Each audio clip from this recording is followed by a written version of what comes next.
예, 할렐루야. 예, 이 수요 기도에 이 귀한 은혜 자리에 오신 여러분 주님의 이름으로 축복합니다. 저녁 드셨어요? 네. 아니요. 도 있고, 네도 있고.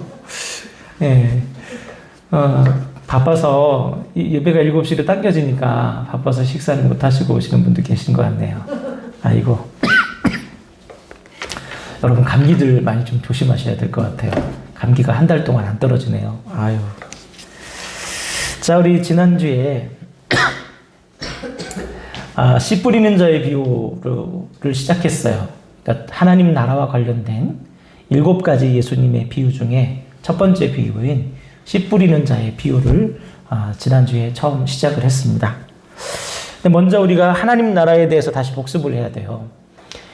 예수님이 말씀하시는 하나님 나라가 뭔가, 그리고 유대인들이 생각한 하나님 나라가 무엇이었는가, 그것을 확인하면서 우리가 바라볼 하나님 나라가 무엇인가를 분명히 해야 됩니다.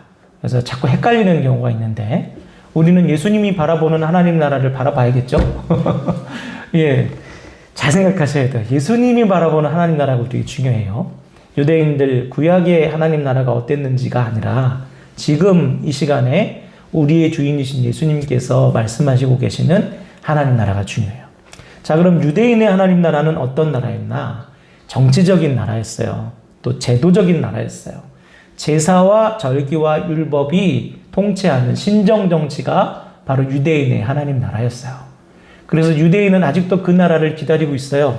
지금 이스라엘 백성들이 지금 전쟁 중에 있잖아요. 죽고 죽이고 난리도 아니에요. 지금 이쪽에서 죽이면 또 이쪽에서 미사일 날리고 애들만 죽고 이 젊은이만 죽고, 정말 마음이 아파서 뉴스를 못 보겠어요. 예전에 했었던 싸움이 아직도 싸움이 일어나요? 왜 싸우는 줄 아세요? 하나님 나라 때문에 싸우는 거예요. 그러니까 이스라엘이 생각하는 하나님 나라는 아직 완결되지 않았기 때문에 그 하나님 나라를 얻기 위해서 주변에 있는 이교도들과 싸우는 거예요. 하나님 나라가 아직 오지 않았으니까 그 사람들은 계속 하나님 나라를 얻기 위해서 싸우는 거거든요. 자, 그렇다면 예수님의 하나님 나라는 뭐냐는 거예요. 예수님의 하나님 나라는 달라요. 그래서 예수님 나라는 총칼로, 대포로 이루어지는 나라가 아닙니다. 그래서 사람들 각자가 하나님과 올바른 관계를 회복하는 영적인 나라가 바로 예수님이 말씀하시는 하나님 나라예요. 그래서 예수님의 하나님 나라는 민족도 국가도 인종도 성별도 필요 없어요. 예수님을 믿음으로 고백하고 예수님과 교제하고 하나님과 교제하고 있는 그 사람이 하나님 나라고, 그 사람이 하나님의 사람이에요. 그래서 우리는 나라와 국적과 성별과 그 모든 것과 상관없이 우리는 하나님 나라의 시민인 거죠. 초월해서. 그래서 여러분, 하나님 나라는 하나님 말씀의 다스림을 받는 이들이 곧 하나님의 나라예요. 우리가 그걸 생각하고, 그래서 그 하나님 말씀이 뜻하는 그게 씨 뿌리는 비유의 첫 번째 비유거든요. 지난주 우리가 말씀을 들었죠. 그리고 예수님께서 제가 7가지 비유로 하나님 나라를 말씀하신 이유에 대해서 말씀드렸어요. 왜 그랬어요? 예수님께서 왜 비유로 말씀하세요? 하나님 나라가 너희에게는 허락됐고 또 그들에게는 허락되지 않았어요. 이 비밀이. 그러면 너희는 누구예요? 여러분들이에요. 여러분들, 여기 계신 여러분들, 제자들. 그러면 그들은 누구예요? 믿음 밖에 있는 사람들이 그들, 청중. 그러니까 제자는 예수님을 따르는 사람이에요. 사도. 예수님을 따르는 사람. 그러면 청중은 뭐예요? 예수님을 지켜보는 사람. 이렇게 구경하는 사람이에요.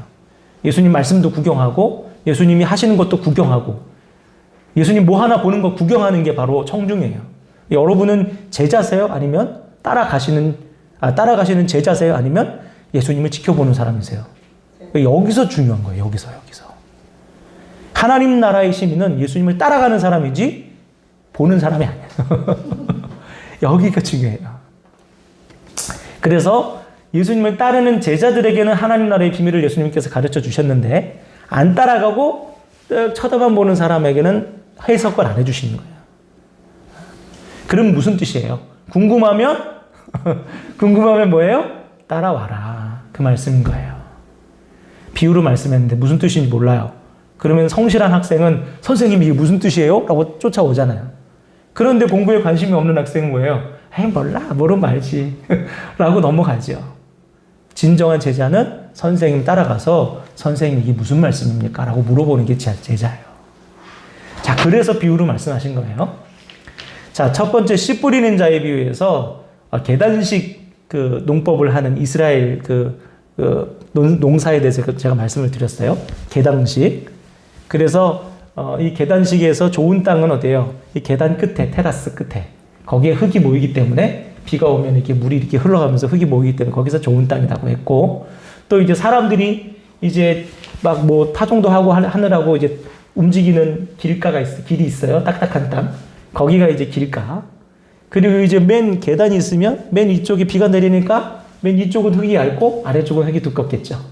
그러니까 위쪽에 돌밭이, 얇은 돌밭이 있는데 거기가 이제 돌밭이고, 그리고 구석탱이에 넝쿨이나 이런 게 있어서 뭐가 싹이 나곤 하는데 그 넝쿨 때문에 햇빛을 보지 못하는 그런 지역, 곳이 있죠. 이제 이 네 가지 곳을 예수님께서 이스라엘식 농경지를 얘기하시면서 씨 뿌리는 자의 비유를 말씀하셨다라고 제가 지난주에 말씀을 드렸어요. 자, 그러면 오늘은 씨 뿌리는 비유의 본격적인 해석에 대해서 말씀을 드리려고 해요. 19절 말씀 한번 볼까요? 19절 말씀. 19절 다 같이 읽겠습니다. 시작. 아무나 천국 말씀을 듣고 깨닫지 못할 때는 악한 자가 와서 그 마음에 뿌려질 것을 빼앗나니 이는 곧 길가에 뿌려진 자요. 아멘. 여기서 중요한 말이 몇 가지가 나와요. 특별히 첫 번째로 천국 말씀이라는 말이 나와요. 19절에 보면 천국 말씀. 여러분, 천국 말씀이 뭘까요? 천국 말씀. 이게 이제 복음인데, 복음이 뭐예요, 여러분? 복음은 간단합니다. 예수가 그리스도다, 메시아다, 우리의 구원자다. 그래서 예수님께서 오셔서 우리에게 천국과 하나님 나라가 임했다. 이걸 믿는 게 복음이에요. 예수님이 우리의 구원자다. 이 세상에 누구도 우리를 구원해 줄 수 없다. 예수님만이 우리를 건지시는 분이다. 이게 바로 복음이에요. 이 천국 말씀이라는 거예요. 이게 천국 말씀. 이게 곧 천국 말씀 씨앗이에요. 그러면 이단은 뭐예요, 여러분? 예수님께서 복음이 아니라는 게 이단이에요. 그래서 예수님이 복음이 아니라 이만희가 복음이고 안상홍이가 복음이고 정명석이가 복음이고 이게 바로 이단인 거예요. 예수님 자리를 자기가 차지하는 게 바로 이단의 특징이에요. 근데 예수님 얘기해요. 하는데 누가 더 중요해요? 자기가 더 중요해요. 그게 이제 이단의 모습이에요. 자, 천국 말씀은 바로 예수 그리스도가 우리에게 구원자가 되신다는 말씀이에요. 그리고 악한 자가 나와요. 우리 19절 말고 4절을 한번 볼까요? 4절 읽어보겠습니다. 시작. 뿌릴새 덜어는 길가에 떨어짐에 새들이 와서 먹어버렸고. 19절 한번 더 읽어보겠습니다. 시작. 아무나 천국 말씀을 듣고 깨닫지 못할 때는 악한 자가 와서 그 마음에 뿌려진 것을 빼앗나니. 아멘. 여기까지. 자, 이 예수님의 비유에 이 악한 자는 어떤 동물에 비유됐어요? 새. 새. 자, 새가 씨앗이 길가에 뿌려져서 씨앗이 숨겨지지 않고 밖으로 노출이 되면 새들이 얼른 와서 싹 집어 먹어버리죠. 그것처럼 심기지 않고 노출된 씨앗을 사탄이 먹어버린다는 거예요. 그러니까 우리 마음밭에 말씀이 이렇게 뿌려지잖아요. 그런데 우리 마음밭에 심기워지지 않고 바깥으로 노출된 건 사단이 얼른 와서 거둬간다는 뜻이에요. 이게 무슨 뜻이냐면 사단의 역할은 예수 그리스도에 대한 소식, 즉 천국 말씀이 우리 마음속에서 깨달음과 믿음으로 싹이 트기 전에, 발화하기 전에 얼른 가로채버리는 게 사탄의 역할이라는 거예요. 그래서 우리가 말씀을 속히 받아들이지 않고 자꾸 이렇게 바깥으로 놔둬버리면 금방 이 말씀이 없어져 버려요. 왜냐하면 사탄이 가로채기 때문에. 베드로전서 5장 8절 말씀 한번 볼까요? 한번 보겠습니다. 여기서 함께 읽겠습니다. 시작. 근신하라, 깨어라. 너희 대적 마귀가 우는 사자와 같이 두루 다니며 삼킬 자를 찾나니. 아멘. 여기서 뭐 대적마귀가 우는 사자같이 믿는 사람들을 막 삼키면 우리를 막 하고 이게 삼키는 그런 게 아니에요. 아주 간단합니다. 사탄이 우리를 무너뜨리는 방법은 말씀을 걷어가면 돼요. 사탄이 신변의 위협을 주는 게 아니라 말씀을 걷어버려요. 말씀을 못 보게 하고, 말씀을 못 듣게 하고, 말씀을 못 읽게 하는 방법으로 그렇게 우리를 넘어뜨려요. 그래서 이 말씀만 거두면 사람은 알아서 무너져요. 그래서 말씀을 못 가지게 하는 거예요. 그리고 성도는 이 말씀을 어떻게든 가지려고 발버둥 치는 거고요. 북한에는 여러분 성도들이 있을까 없을까요? 있어요. 지하에 북한의 성도들이 숨어 있어요. 그 북한의 성도들은 성경책을 가질 수가 없어요. 그래서 쪽복음, 찢어진 쪽복음이나 손으로 수기한 그 복음들을 아주 은밀하게 종이를 접어가지고 이렇게 가지고 다니면서 그때그때 봐요. 말씀의 싸움이라고요. 한마디로. 믿음의 싸움은 말씀의 싸움. 말씀 빼앗기면 죽는 거고 말씀을 수호하면서 하는 거예요. 그래서 여러분 우리 성도에게 말씀을 지키는 건 생명을 지키는 거나 마찬가지예요. 그리고 사탄은 어떻게 하든 이 말씀을 빼앗기 위해서 혈안이 되는 거예요.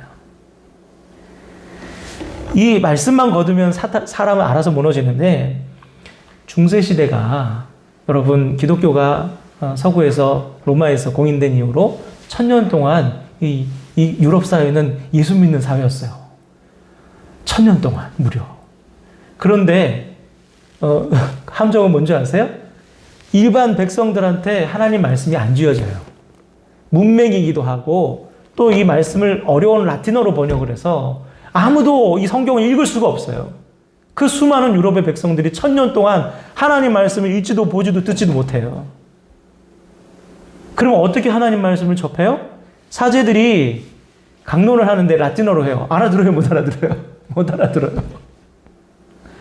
그래서 여러분 성상이 생긴 거예요. 마리아상, 무슨 요한상, 하여튼 성상 예수님상 생겨요. 그리고 우리 스테인드 글라스 있죠, 이거. 이게 바로 중세에 생긴 거예요. 왜 생겨요? 이거 보고 글을 모르니까, 말씀을 못 알아들으니까 이거 보고 설명하는 거예요. 그래서 생긴 겁니다.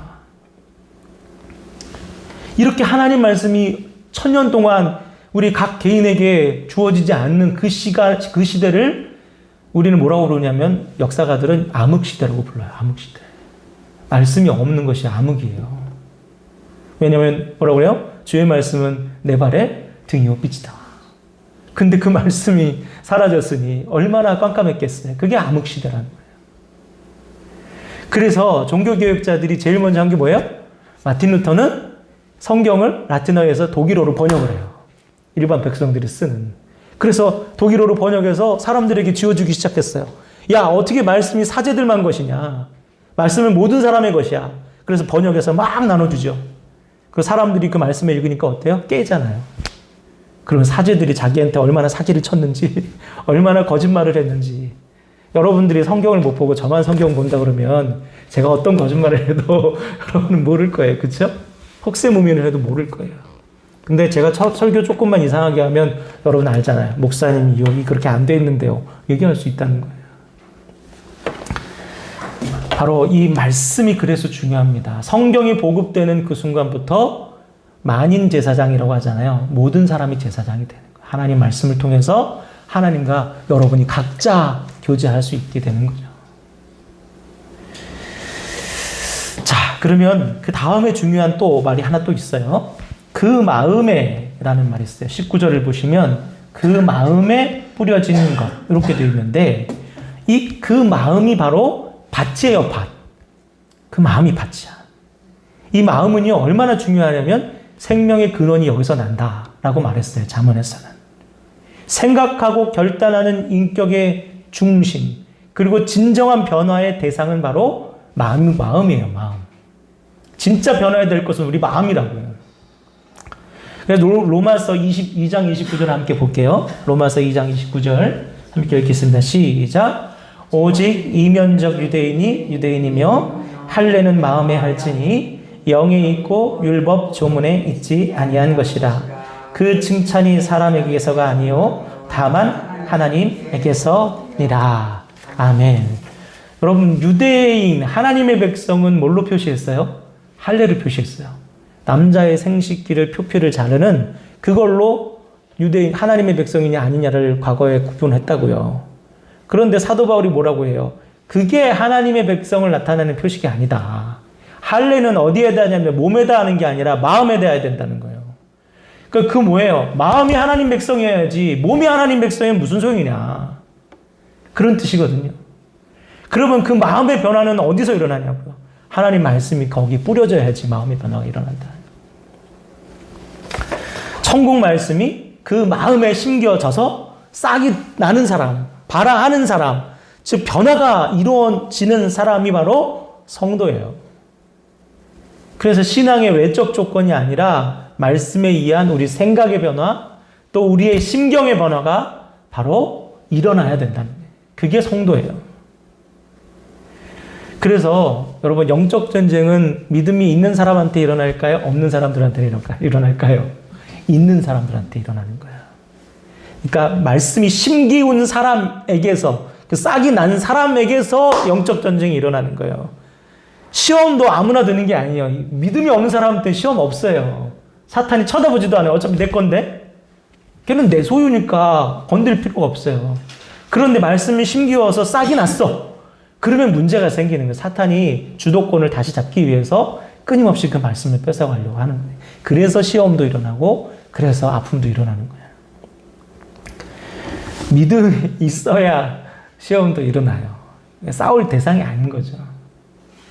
그래서 영적 전쟁이 아예 일어나지도 않는 사람, 아무리 교회 다니고 아무리 말씀을 들어도 시험에 들지 않는 사람은 믿음이 좋아서가 아니라 믿음이 없어서요. 그러니까 씨앗이 심겨질 새도 없이 빼앗긴 사람, 그런 사람들. 그러니까 사탄이 전혀 경계하지 않는 영적인 무능력자들이 바로 아예 씨앗이 심겨지지 않는 사람들이라는, 그게 길가에 뿌리운 자라는 말씀의 의미예요.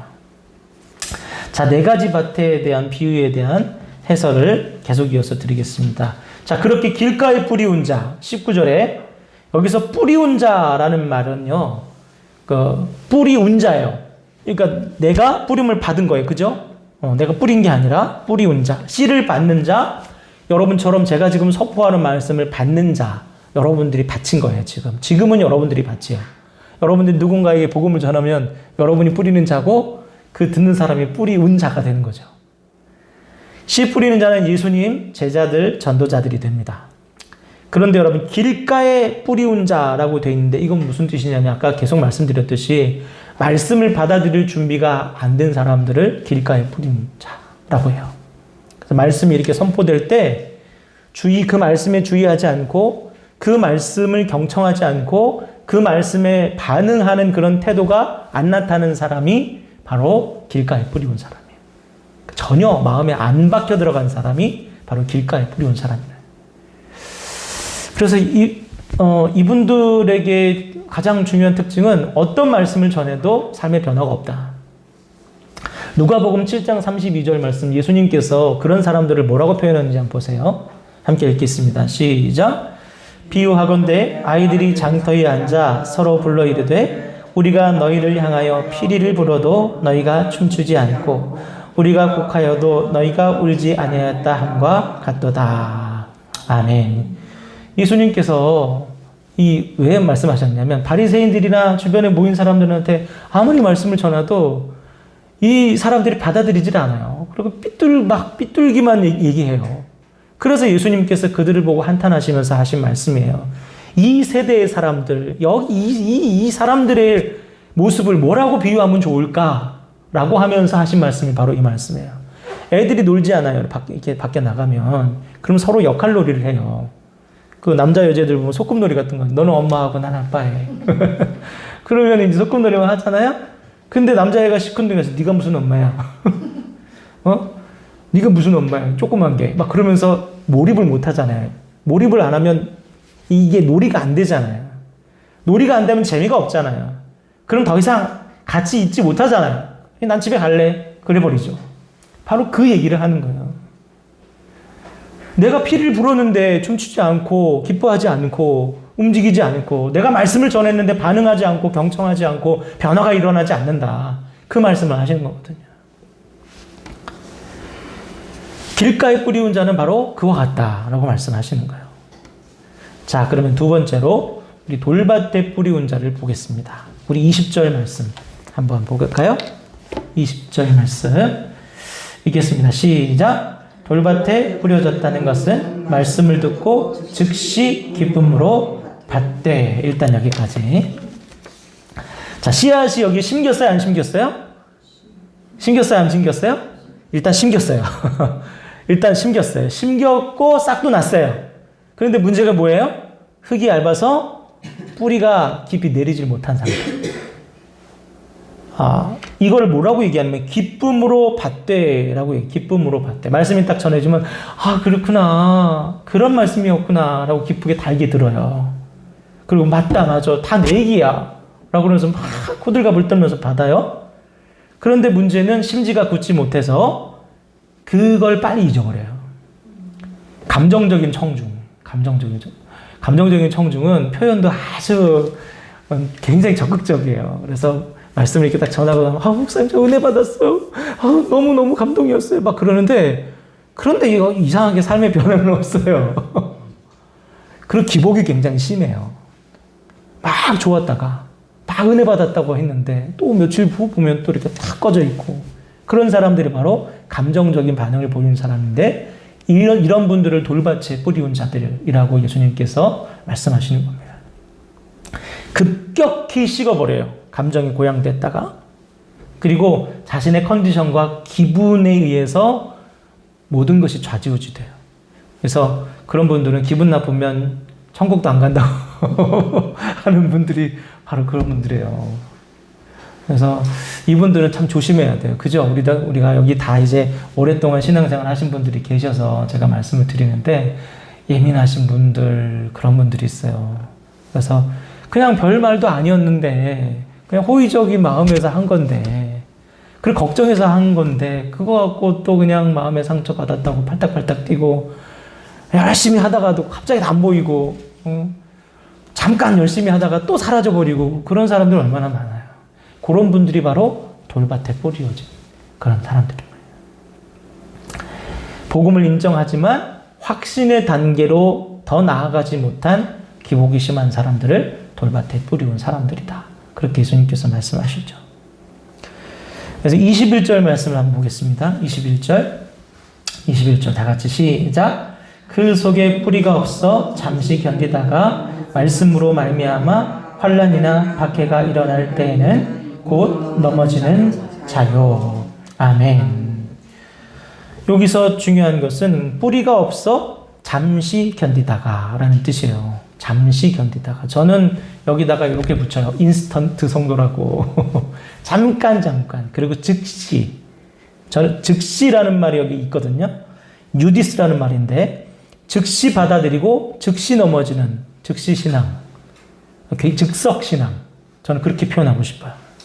그래서 이런 즉시 신앙을 가진 사람은 냄비처럼 빨리 데워졌다가 빨리 식어버려요. 잠깐 흥미를 보였다가 금세 식어버려요. 그래서 자녀들 키워보셨으니까 얘를 피아노 학원 보냈는데 몇 개월 못 다녀요. 미술학원 보냈어요. 또 몇 개월 못 다녀요. 태권도 보내요. 또 몇 개월 못 다녀요. 뭘 해도 얼마 못 다녀요. 뭐 그런 애들 있잖아요. 그런 애들은 하나도 제대로 할 줄 아는 게 없어져요. 바로 그것처럼 잠깐 믿다가 또 금세 흥미를 잃어버리는 사람들. 그런 사람들이 여기 말씀 뭐라고 되어 있냐면 즉시라고 되어 있어요. 즉시 믿되 또 즉시 금세 실망해버리는 사람들. 그런 사람들이 바로 여기에 해당되는 사람들이에요. 자, 이 전형적인 모습이 어디냐면 마태복음 21장의 사건이에요. 예수님께서 마태복음 21장 보면 돌아가시기 일주일 전에 예루살렘에 입성하시는 장면이 나와요. 돌아가시기 위해서. 그런데 예수님께서 입성하실 때 나귀를 타고 들어가셨죠? 그 예루살렘 백성들이 어떻게 했어요? 오나보다? 그렇게 했어요? 아니죠. 종려나무까지를 들고 옷을 펴고 자기 겉옷을 펴고 종려나무까지 들고 난리가 났어요. 예수님 스타예요. 흔들면서 호산나 다윗의 자손이요. 주님의 이름으로 오시는 이여 찬송하리로다 하면서 메시아를 받아들이는 그런 환영식을 했단 말이에요. 일종의 대관식을 했단 말이에요. 예수님이 자기 주님이라고 온 예루살렘 백성들이 난리가 났단 말이에요. 그런데 불과 며칠이 지났어요. 어떻게 됐어요? 마태복음 27장 22절 보세요. 있어요? 예, 함께 읽어보겠습니다. 이게 단 4일 지났어요. 5일 지났어요. 읽겠습니다. 시작. 빌라도가 이르되 그러면 그리스도라 하는 예수를 내가 어떻게 하랴? 그들이 다 이르되 십자가에 못 박혀야 하겠나이다. 아멘. 여기 그들이 누구예요? 그들이에요. 호산나 다윗의 이름으로 오시는 이여. 종려나무 가지고 자기 거독 깔던 그 사람들이 그들이에요. 불과 며칠이에요. 아무리 세상 인심이 막직하더라도 어떻게 이럴 수가 있어요. 이게 바로 돌밭이나. 금세 돌변해버리는 게. 이 돌밭신학에 취약점이 있어요. 그 취약점이 있어서 사실 그래요. 그 취약점이 뭐냐면 말씀으로 인한 환난과 핍박에 약해요. 우리가 뭐 물건 사면 이것은 화기에 약합니다. 뭐 그렇잖아요. 돌밭을 뿌리온 자의 취약점은 바로 환난과 핍박이에요. 자, 이 환난이란 말을 원어를 보면 들립세오스라는 말인데 억압, 고난, 누르거나 짜내거나 분쇄하는 것. 그러니까 예수님을 잘 믿고 싶은데 갑자기 주변에서 방해가 들어오고 태클이 들어오고 상처를 주는 사람이 생겨요. 그러면 금방 팍 하고 쓰러지는 거예요. 내가 잘해보려고 그랬더니 도와주질 않아. 그러는 사람들이 있잖아요. 내가 이번에는 내가 잘해보려고 그랬는데 또 나한테 상처를 이번엔 저 사람이 줘. 이게 참 어려워요. 그러면 상황이 어려워요. 믿음이 자라질 않는 거예요. 그런 사람들은. 아무리 해도. 말씀으로 인한 예수 그리스도를 주로 섬기는 것 때문에 생기는 갈등. 그게 이제 취약점이에요. 그래서 말씀이 뿌리를 내리기 위해서는 여러분 무엇이 필요할까요? 그래서 인내가 필요해요. 이 인내는 우리의 마음밭을 두텁게 만들어줘요. 흙을 두텁게 만들어준다고요. 네, 빨리 확 때려쳐! 때려주면 이 흙이 얕아요. 인내를 해야 흙이 깊어집니다. 이 흙이 깊어지면 바로 우리의 마음밭에 뿌려지는 말씀이 뿌리를 깊이 내려요. 그래서 우리에게 인내가 중요해요. 그래서 로마서 5장 4절에 뭐라고 해요? 있나요 혹시? 읽어보겠습니다. 시작. 인내는 연단은 소망을 이루는 줄을 알미로다. 아멘. 인내가요 우리 삶을 성장시켜요. 그리고 그 인내가 결국 우리를 소망으로 이끌어줘요. 왜? 말씀이 우리 안에서 발화할 시간을 주는 것이 바로 인내란. 자, 그러면 우리 돌밭은 한참 봤어요. 그러면 다음 가시떨기 혹은 가시덤불에 뿌리온 자들 우리 함께 보겠습니다. 22절 다 같이 보겠습니다. 시작. 가시떨기에 뿌려졌다는 것은 말씀을 들으나 세상의 염려와 재물의 유혹에 말씀이 막혀 결실하지 못하는 자요. 아멘. 자, 오래된 성도님들은요 이 돌밭에 뿌리운 자는 아니에요. 그 지점은 넘었어요. 그래서 성장했어요. 그런데 어디서 제일 많은 성도들이 멈춰 있는 줄 아세요? 바로 이 가시떨기. 여기에서 멈춰 있어요. 이 가시떨기에 뿌리온 자들은요, 내적 갈등 때문이 아니라 외적 유혹으로 항상 시험을 당해요. 여기서 말씀이 막혀 라는 말이 있어요. 말씀이 막혀. 말씀이 어느 순간부터 막히는 때가 있어요. 이 말씀이 막히면, 말씀의 동맥경화가 생기면 그때부터 문제가 생깁니다. 이 말씀에 대한 사모함과 세속적인 욕망이 지금 오래된 성도들에게 항상 이게 혼재가 돼 있어요. 말씀 되게 사모하거든요. 그리고 좋은 말씀이 있으면 귀 기울여 듣거든요. 그런데 또 한편으로 어떤 마음이 있어요? 또 세속적인 욕망도 같이 있어요. 이게 막 섞여요. 말씀을 안 좋아하는 게 아니라 하나님을 안 사랑하는 게 아니라 또 사랑하는 또 뭐가 있는 거예요. 그러니까 내 본처를 사랑하지 않는 게 아니라 둘째 마누라가 있는 거예요. 여러분, 본처를 내가 아무리 사랑해도 둘째 마누라가 있으면 그게 뭐예요? 아무것도 아니죠. 그죠?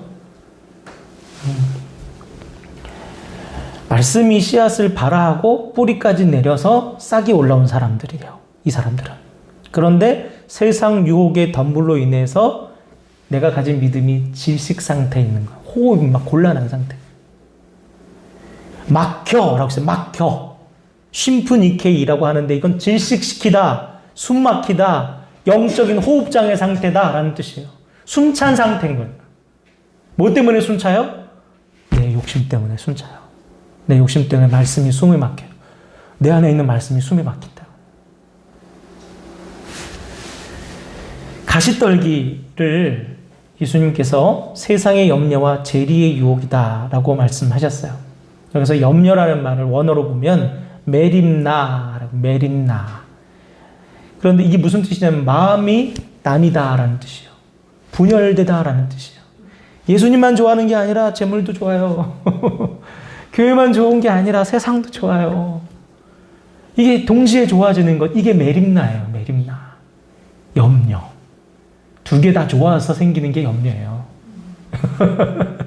두 개 다 좋아서 생기는 게 염려예요. 염려는 앞에가 불안해서 생기는 게 염려가 아니에요. 두 개가 다 좋아서 생기는 게 염려예요. 이 남자도 좋고 저 남자도 좋아요. 결혼을 해야 되는데 갈등이 되는 거예요. 그게 염려인 거예요. 그게 염려. 예수님께서 말씀하신 염려는 두 개가 다 좋아서 생기는 염려예요. 그리고 재리의 유혹이라는 말이 있어요. 요게 다시 해석을 하면 뭐가 되면 재물의 기쁨. 재물이 주는 기쁨이 바로 재리의 유혹이에요. 그래서 여기 유혹이라는 말을 원어로 아파테라고 하는데 쾌락, 즐거움이라는 뜻이에요. 재물이 주는 즐거움이 있어요. 그렇지 않아요? 돈이 없을 때보다 있는 게 훨씬 더 재밌는 걸 많이 할 수 있어요. 제 친구가 독일에서 10년을 살았어요. 성악하는 친구가. 근데 독일이라는 나라가 딱 그 도시를 제외하고는 외곽에 있는 그 중소도시들은 굉장히 재미없는 동네예요. 돈 있으면 가장 행복한 천국 같은 나라가 어떤 나라인 줄 아세요? 대한민국이에요. 돈만 있으면 대한민국이 제일 재밌대요. 그렇게 재밌대요. 외국 나가면 재미가 하나도 없어요. 밤 6시, 7시면 음식점이고 술집이고 문 다 닫아요. 그냥 집에 들어가 있어야 돼요. 뭐가 재밌어요? 그러니까 그 사람들이 목매고 있는 건 주말에 하는 축구예요. 축구할 때는 주말에 저기 호프집도 문 열고 밤에 열고 막 하니까 거기 모여가지고 호프 마시면서 그 축구 보는 낙으로 사는 거예요. 얼마나 재미없는지 몰라요, 그 사람들. 자, 재물이 주는 기쁨이 있단 말이에요. 19장 21절 말씀 한번 마태복음 한번 볼까요? 자, 함께 읽겠습니다. 21절, 22절 시작. 예수께서 이르시되 내가 온전하고자 할진대 가서 내 소유를 팔아 가난한 자들에게 주라. 그리하면 하늘에서 보화가 내게 있으리라. 그리고 와서 나를 따르라 하시니 그 청년이 재물이 많음으로, 제가 읽어드릴게요. 그 청년이 재물이 많음으로 이 말씀을 듣고 뭐예요? 근심하며 가니라. 두 개가 다 있기 때문에 하나도 없어서 근심한 게 아니라 두 개가 있어서 근심한 거예요. 영적 호흡장애의 원인은 뭐다? 세상의 즐거움이에요. 예수님은 좋지만 세상도 즐거워요. 그게 우리의 영적 호흡장애의 원인인 거예요. 환난이나 핍박은 여러분 견뎌요. 그렇지 않나요? 이제는 우리는 교회 다니지 마! 너 다음에 이혼이야! 막 그래도 까딱 안 할 사람들이에요. 그렇죠? 우리는. 이제는 그럴 사람들이에요. 그러거나 말거나 목숨 걸고 지켜. 환난과 핍박은 이제 잘 견디는데 뭘 못 견뎌요? 유혹을 못 견뎌요. 유혹을 못 견뎌요. 그게 바로 이 가시떨기에 뿌리운 사람들이라는 거예요. 제가 학생 때, 고등학생 때부터 열심히 신앙생활을 하기 시작했어요. 너무 좋았어요. 우리 부모님들은 신앙생활을 안 해서 저 혼자 교회를 다녔는데 몰래 다녔어요. 혼날까봐 주일날. 그리고 이제 학교에서 여름이 되면 이제 교회에서 수련회를 가잖아요. 수련회 너무 가고 싶은데 선생님들이 수련회 가게 안 하거든요. 제가 공부를 그때는 좀 잘해서 학교 도서관에 주말에도 이렇게 갇혀가지고 공부를 했어요. 몇 등부터 몇 등까지 갇혀놓고 했잖아요. 그러니까 이제 선생님들이 절대 못 가게 한 거죠. 네가 지금은 고등학생인데 어떻게 공부 안 하고 무슨 수련회를 무슨 미쳤냐 그러면서 못 가게 했어요. 그러면 이제 수련회 갔다 오면 어떻게 돼요? 매를 엄청 많이 맞아요. 막 막 몽둥이를 막 몇십 대씩 때리고 그랬어요. 그런데도요, 매 맞고 갔어요. 매 맞고 갔어요. 가서 은혜 받는 게 너무 소중했기 때문에. 그러니까 고난받는 건요, 내 믿음을 약하게 하는 게 아니라 우리 내 믿음을 더 강하게 해요. 말씀이 우리 안에서 심기운 사람한테는요, 고난이 약이에요. 안 심기운 사람한테는 고난이 뭐예요? 금방 떠나는 사람인데, 뿌리가 내린 사람한테는 고난은 약이고, 그 비료 같은 거예요. 잘 자라요, 오히려. 얼마나 잘 자라는지 몰라요. 제가 신학교에 진학할 때도, 아니, 외동아들이 신학교를 가요? 이해가 안 가시잖아요, 부모님들이. 그래서 저희 어머니는 맨발로 저희 몽둥이, 빗자루 몽둥이 들고 동네, 온 동네방네 저를 때려 죽이겠다고 쫓아다니셨어요. 그 정도로 심하셨어요. 근데 그때는 죽어도 가야 돼요, 죽어도. 난 주님 부르셨으니까. 난 죽어도 가야 돼. 그때는 믿음이 막 자랐어요. 핍박이 있으면 있을수록 더 자랐어요. 그런데 여러분, 언제 믿음이 없어져요? 신학교 입학하고 나니까. 입학하고 나니까. 그러니까, 뭔 생각이 들면, 야, 내가 세상 즐거움 다 버리고 주님을 쫓아가야 되나? 진짜 나 다 포기해야 되나? 이런 두려움이 생기는 거예요. 나 아직 젊은데, 누리고 싶은 거 많은데, 즐기고 싶은 거 많은데, 정말 이거 다 포기하고 가야 되나? 그런 이제 생각이 본전 생각이 막 나는 거예요.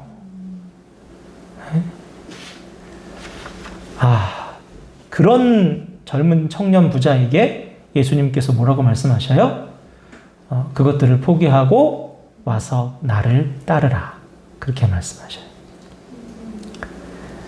이거는 우리가 오해하지 말아야 될 게 있어요. 다 버리라는 뜻이 아니고 선택해야 할 때 선택하라는 거예요. 선택해야 할 때 선택하라. 그리고 여러분, 이 청년이 그 얘기를 들었을 때 그 얘기를 한 사람이 누구예요? 예수님이잖아요. 예수님께서 직접 자기에게 오셔서, 하나님의 아들이 메시아가 직접 자기 앞에 오셔서 이제 나 따라오라 라고 한 거잖아요. 그냥 목사님이 말씀 전해서 이제부터 재물 버리시고 예수님 따라가세요, 그렇게 얘기한 게 아니라 예수님이 오셔서 야, 이제부터 나 따라와라 라고 했는데, 안 쫓아갈 거냐고요, 여러분. 쫓아가실 거죠? 아닌가요? 쫓아갈 거란 말이에요. 쫓아가야 된단 말이에요. 그런데 예수님이 눈앞에 있는데도 못 쫓아갔어요. 그죠? 선택을 해야 돼요. 결실치 못하는 자라고 돼 있어요. 말씀 보면 22절 보면 말씀이 막혀서 결실치 못하는 자요라고 돼 있어요. 열매를 맺지 못하는 자요. 여러분, 열매를 맺는 전 단계까지만 성장하는 사람들이 너무 많습니다. 대한민국에, 한국교회에. 딱 열매를 맺기 전까지만 성장하는 사람. 그러면 여러분 얼마나 답답해요. 여러분이 뭐 심었어요. 뭐 농사를 짓고 뭘 심었어요. 근데 풀도 자라고 줄기도 자랐어요. 그런데 열매만 안 맺혀. 얼마나 속상해요. 그렇지 않나요? 이놈의 고추가 안 나오고, 이놈의 가지가 안 나오고, 이놈의 호박이 안 나와. 무성한데, 줄기가. 거기까지만 성장한다고 보세요, 여러분. 결실을 맺기 위해서 어떻게 해야 돼요? 주님을 따를 것을 선택해야 됩니다. 그러니까 선택해야 비로소 열매가 맺어져요. 주님을 따를 것을 선택해야. 요한복음 12장 24절 말씀을 우리 마지막으로 한번 읽어볼게요. 함께 읽겠습니다. 시작. 내가 진실로 진실로 너희에게 이르노니 한 알의 밀이 땅에 떨어져서 죽지 아니하면 한 알 그대로 있고 죽으면 많은 열매를 맺느니라. 아멘. 여러분, 여기서 중요한 말이 있죠? 죽는다는 거예요. 죽는다. 예수를 믿는다는 건 죽는다는 것 뜻이에요. 더 정확히는 내가 죽는다는, 내 생각과 내 고집과 내 정욕과 내 자아가 죽는다는 거. 그게 예수를 믿는다는 거. 내가 죽고 예수가 사는 거. 그게 여러분 예수를 믿는 거예요. 내가 죽어야 예수로 열매 맺는 게 신앙생활이라는 거예요. 그래서 우리의 정욕을 십자가에 못 박아야 성령의 열매가 맺히는 거예요. 여러분, 이게 바로 좋은 땅이 되는 비결입니다. 좋은 땅에 대한 설명은 별로 없어요. 좋은 땅 앞에 있는 그 나쁜 땅들이 갖고 있는 그 장애물들을 해소하는 게 좋은 땅인 거잖아요. 그죠? 내가 죽어야 살고 열매를 맺는다. 여러분 그 기억하시고 오늘 하나님 앞에 이 말씀을 받으셨으면 이 말씀을 여러분 마음에 심으세요. 이 말씀을 그냥 곁에 딱 두지 마시고 딱 요 앞에서 딱 말씀을 씨앗을 딱 털어버리지 마시고 말씀을 심고 그 안에서 발화할 수 있도록 계속 묵상하시고 그 말씀이 싹을 틔우고 열매를 맺을 수 있도록 계속 묵상하세요. 많은 분들이 교회 문 앞에서 말씀의 씨앗을 툭툭 털어버리고 집에 가십니다. 말씀이 마음에 심겨야 여러분 열매를 맺습니다. 기억하시고 오늘 주님께서 우리에게 말씀의 씨를 뿌리셨으니 그 말씀을 여러분 마음 가운데 심으셔서 그 말씀으로 열매를 맺고 하나님 앞에 더 가까이 나아가시는 저 여러분 되기를 주님의 이름으로 축원합니다. 아멘. 기도하겠습니다. 하나님 아버지 감사합니다. 오늘 하나님께서 우리를 하나님의 나라로 삼으시기 위하여 주님의 말씀을 우리 마음밭에 뿌리셨습니다. 주님 파종하신 말씀이 우리 마음에 심기워져서 하나님 온전히 열매 맺을 수 있도록 인도하여 주시옵소서. 세상 염려와 두려움 때문에 말씀이 열매 맺지 못하는 그런 하나님의 어려움이 없게 하시고 주님을 선택함으로 주님을 따르기로 결단함으로 성령의 열매를 맺는 저희 모든 성도들이 다 될 수 있도록 주님 인도하여 주시옵소서. 예수님의 이름으로 기도드립니다. 아멘.